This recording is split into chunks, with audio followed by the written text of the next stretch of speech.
Welcome to Bitter Reality Brewing.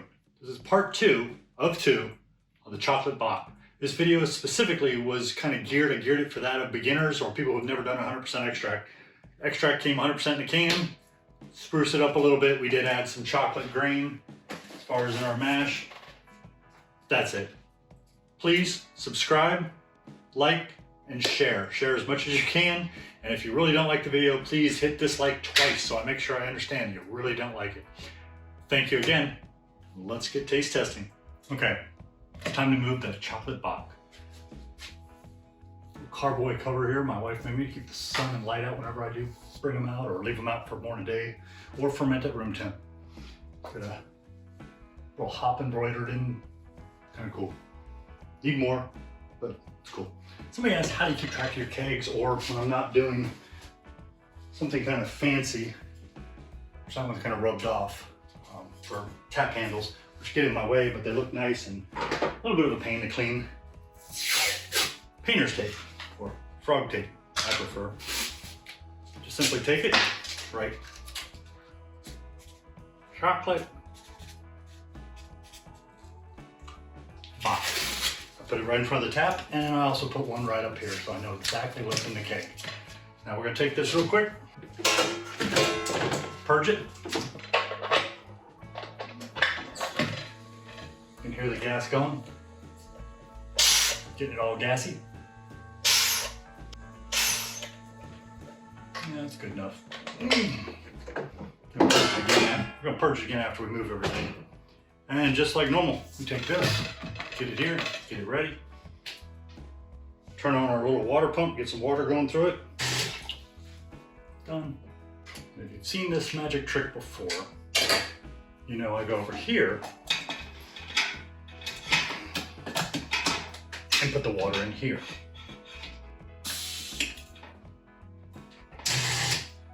Okay, take this bad boy off, maybe. Bring it over, drop her in, start the pump.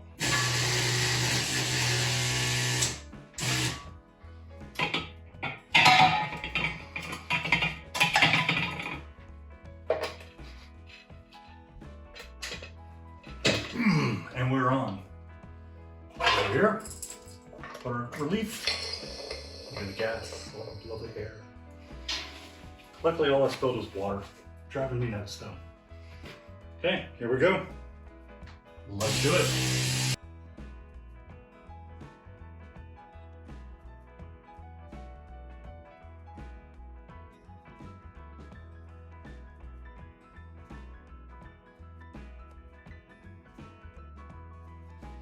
Okay, like I said, when I put it in there, got a little too much liquid. That's okay. Alcohol content probably went down a tiny bit. Still looked good, smelled good. We'll get this in the keezer, get it cold, get it carbonated, and see how it tastes. I want to keep it simple, so I'm going to explain a few things, even though, of course, I keg. Muttons, this is export stout. Same thing as far as the way the container and all the basics of how we got the Bock. We don't have the Bock anymore because we brewed it. If you're keeping it simple, and let's say you're not kegging yet, because kegging does have a huge amount of costs involved, especially when you're go a little crazy and have as many as I do set up, you're gonna wanna bottle your beer.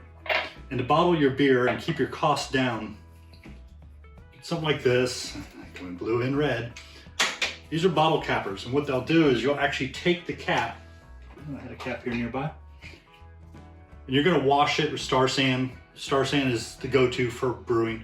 Just wanna make sure everything's sterile. There's a magnet in there. When you push it down the bottle, the little bell, which is what they call it, will come down and push the edges of the cap and seal it onto the bottle. And there's a little, I guess you call it rubber piece inside there to kind of make a good seal. It's really that easy.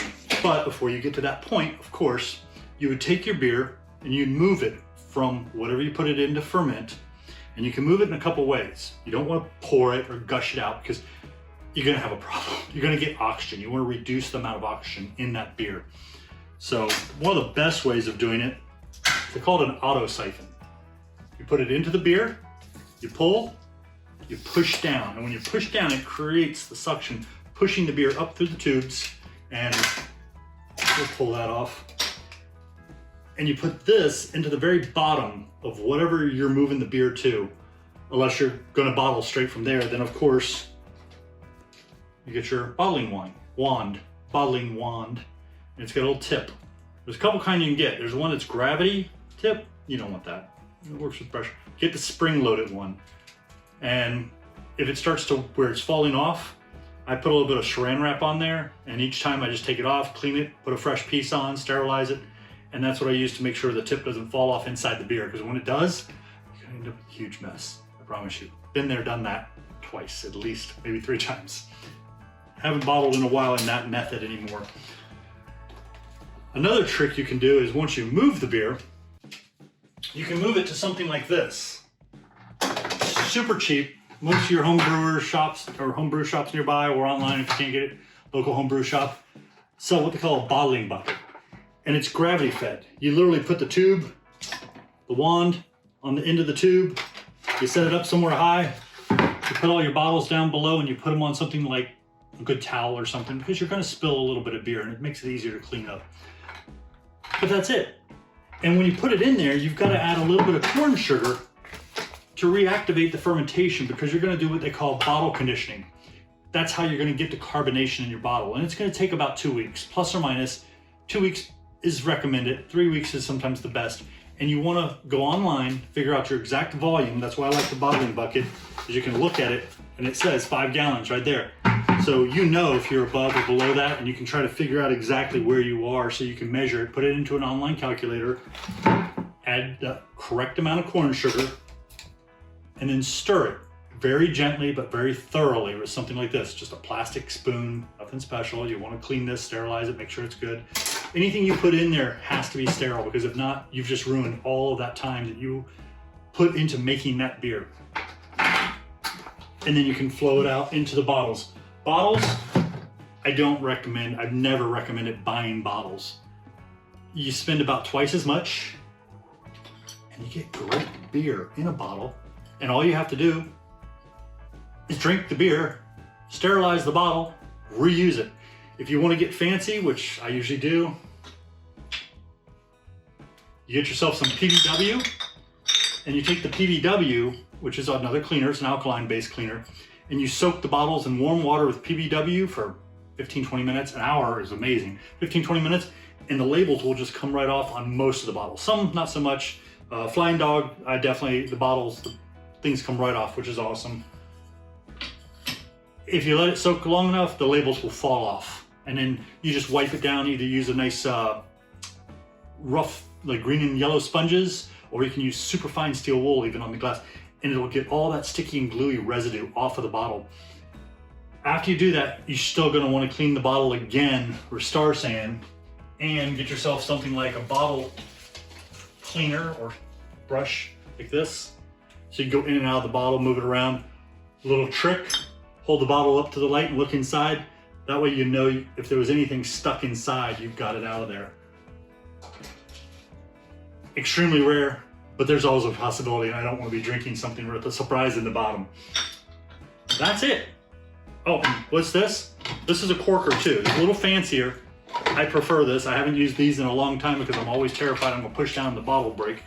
The only bottles I don't recommend, and I like the beer company, but I don't like the bottles, is Dogfish Head, because they have a tapered top just before it gets big again, and they have a habit of breaking, which you don't want to shove glass into your hand, so don't do that. Okay, sorry for the mess. We're kind of reorganizing. I'm trying to figure out how I want to change things. I got this in recently. Smells amazing. It's a Viking cookie malt. So it actually smells like a cross between malt and cookies. So I have no clue what I'm going to brew with that. Just sounded great and I wanted to get some. Your bottle caps, you can pick up at your local brew shop. You can get just about any color you want. Most of them say oxygen absorbing, so they're going to pull out, I don't know how it works, but they pull out some of the oxygen that might get in there as you're bottling each one, and you're going to get a little bit. It happens, unless you've got CO2, and then you might as well be kegging. So without further ado, let's taste test this chocolate Bock. It's a chocolate Bock, a little over 5 gallons. I kind of screwed up on the measurement. It was designed for 6, so I'm not really worried.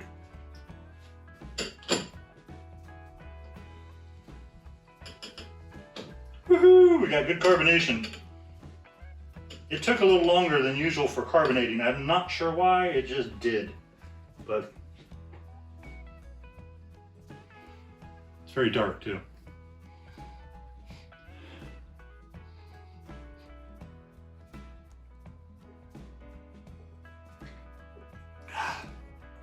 It's nice. It's very nice. The chocolate is a little more subdued than I would have preferred. I would have preferred a little more of the chocolate to pop out. I taste it, but it's very mild. I will say it's got some aging to do. I got to taste it about 4 days ago, but it wasn't carbonated. It literally had tiny bits of bubbles, but it wasn't carbonated. And it's kind of got a little, I want to say it's a, I wouldn't call it off flavor, but a little tang. Something that needs to settle out or age, because it was really pronounced or stood the hell out 3 or 4 days ago. Now I can only taste it towards the very end, kind of like an aftertaste, just a subtle aftertaste. And the carbonation is so much better. But yeah, the lagering, and if you ever be asked why I do this sometimes, it's because my hands, they shake. And if I do this, I can control the sip, and less likely I'm going to spill it on my shirt, which I like my shirt, so make enough messes, destroy enough shirts. It's going to take, I'd say, another week or two, and then we'll revisit it, and if it's great, it's great. If it doesn't live up to par, we'll move on. But the majority of the beers we've been brewing lately are amazing, and this is like a Christmas tree of beer bottles. It's basically, when you clean the beer bottles, it's a pain to keep getting all that water and everything out. So you set them up on this, you gotta make sure this is clean, and they just drip dry. I use it for storage of the bottles until I get a chance to delabel them, fill them with beer, and share them with friends.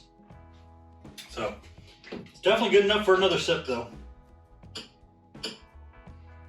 Thank you for joining us here at Bitter Reality Brewing. Until the next brew, thank you.